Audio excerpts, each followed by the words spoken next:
Good afternoon and welcome to the commencement ceremony of the School of Journalism and Mass Communication. I speak on behalf of my esteemed colleagues from the school's faculty and staff who are here today, and I would like all the faculty and staff to stand and please be recognized.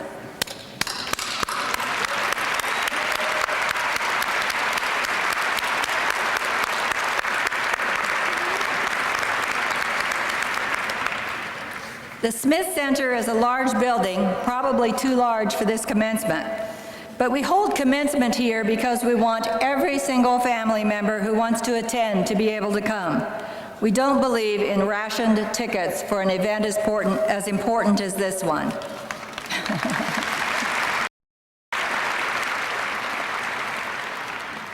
I am delighted to see so many family members here today. With you, we rejoice in the accomplishments and the graduation of these outstanding young people. We are also sorry to see them leave. Our lives and the lives of the school have been enriched by their presence. Thank you for doing such a good job of raising them and instilling them with such wonderful values. I have the honor of introducing our commencement speaker this afternoon. I first learned about our speaker, Helene Cooper, when faculty member Kathy Packer brought me Helene's book, The House at Sugar Beach.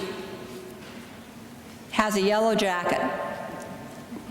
When I read the book, I noticed that although Helene talked about her life as a student in the J School at Carolina, she never mentioned graduation. So I checked, and she had only a few hours to complete. She had left school for a newspaper job, and life got just too busy to return to Carolina to take those couple of courses. Helene is now the White House correspondent for the New York Times, and prior to that, she was the newspaper's diplomatic correspondent for 3 years.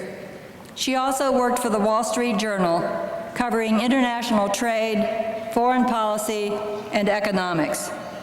Helene's book is an account of her childhood in Liberia, marked by political strife and a military coup. As a teenager, she came to the United States and ultimately to Carolina. This year, after completing those few hours, Helene Cooper is graduating along with the rest of you. I am truly delighted to present a most accomplished graduate and commencement speaker, Helene Cooper.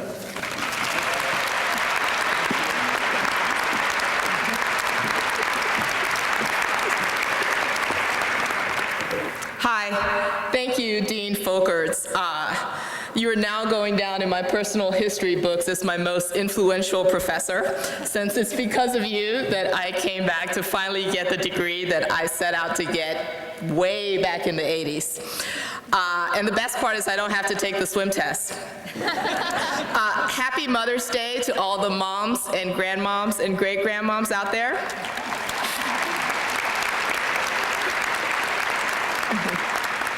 And hello, class of 2010. I am ecstatic to be standing before you right now. I've been in a complete state about the idea of standing before you right now. I was whining to a friend of mine a couple of weeks ago about how nervous I was about speaking to the Carolina Journalism School commencement. And then I said something like, you know, at least everybody knows nobody remembers what their graduation speaker says. And my friend John said, I remember what my graduation speaker said. And he said, I was at Michigan State University, this was like 30 years ago, and this guy comes on stage and says, it's so great to be here at the University of Michigan. And we booed him off the stage. So that is clearly not going to be happening to me here today, because there's no way that I could ever mistake the best journalism school in the country on the gorgeous campus of the finest university in North Carolina for those people in Durham or Raleigh. But I have been pretty nervous about today, and I've asked everybody I've run into, including some of you out here, what I should say. My friend Powell Latimer got so worried about me that he sent me a copy of the letter that his father sent him a few years ago, right before he came to Carolina. And Powell told me, he still keeps a copy of the letter, and he told me that he got really excited about journalism because of a particular passage that his father wrote. where Reverend Tom Latimer said, "You will seek to tell, quote, the story of those everyone else ignores. You will stand up for the powerless. You will stand up to the powerful." I think that's a pretty cool daily reminder of what we should be trying to do every day. I'd love to crib from the rest of Reverend Latimer's letter, but I guess I should make the rest of the way on my own. So I promised Dean Folkers, did I mention that she's my most influential professor ever? That I wouldn't talk long, and I recognize, don't worry, that this commencement service is the only thing standing between you and your last hurrah on Franklin Street. But I've been racking my brains trying to think of what I could share with you at this crucial point in your lives that you might find useful. I remember how I felt 20 years ago as I prepared to leave Carolina and start my own life in journalism. I remember how scared I was. For one thing, I didn't want to leave the cocoon of Chapel Hill or the Daily Tar Heel. I just didn't feel ready. That feeling of terror, of not feeling ready, has been with me every single time I've struck out to do anything new. I've never felt ready or prepared. In 1994, I was just a few years out of school, and I just started a job in the Washington Bureau of the Wall Street Journal. I went to the Y that morning to sign up for the Y near the office, and lo and behold, who's there but my new boss, the Deputy Bureau Chief, Jill Abramson. And Jill and I started talking. It was the first time we'd actually really talked since I'd been hired. And she started talking about how there were so few women in the Bureau, and how whenever there was a big story, and just that week, President Clinton had announced that he was sending military troops to Haiti to restore Jean-Bertrand Aristide to power and to prevent a coup there. And she said, you know, with the Journal, it's going to be the same old usual boys are going to go to, to cover that story, and how sometimes she started talking about how sometimes she wished girls would raise their hands for this kind of stuff.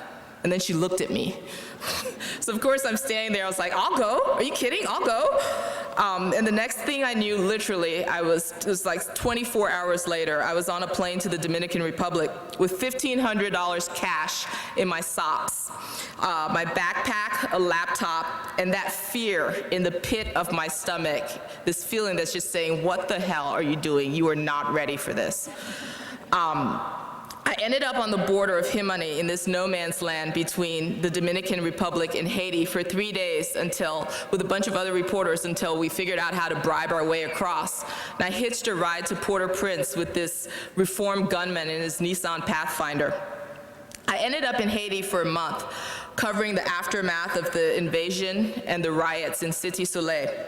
I'd never done anything like that before, but you know what? I had covered the anti-apartheid and divestment protests on South Lawn at Carolina for the Daily Tar Heel. It's the same thing. It turns out I was ready after all. I didn't feel ready when 9/11 happened, and my bosses put me on the first train from Washington to New York, telling me that they wanted a long piece about 5 people who had been in the Twin Towers.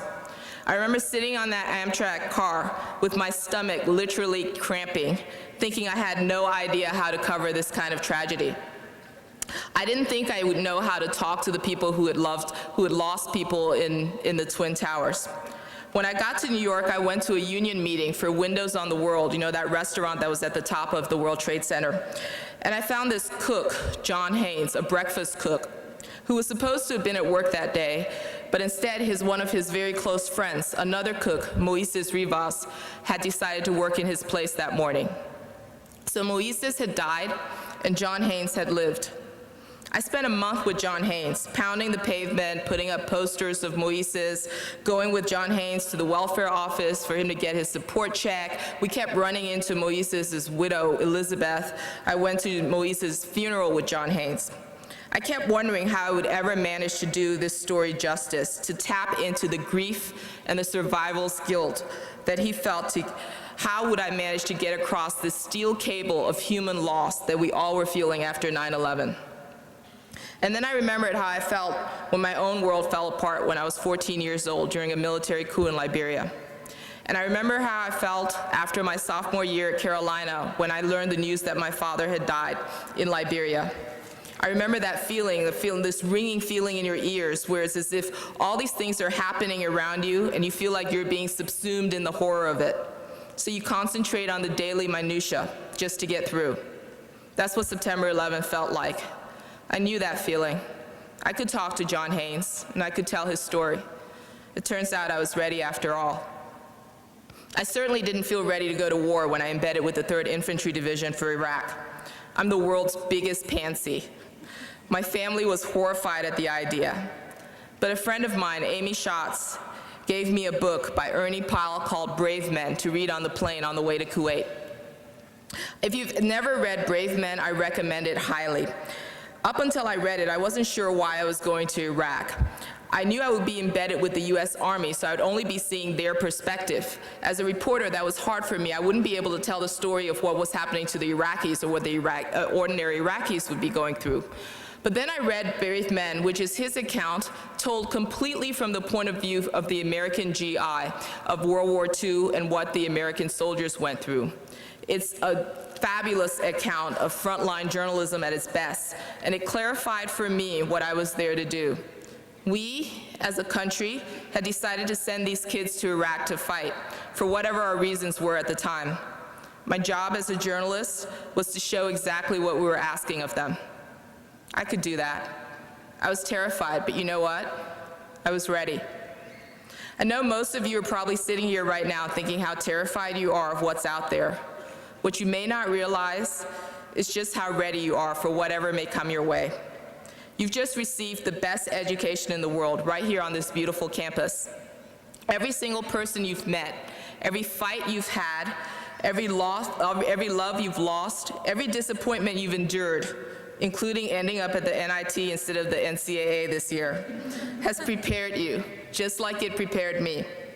And even though as recently as 15 minutes ago, I was sitting there terrified that I was in no way ready to give any kind of commencement speech, I just did it. So I guess I was.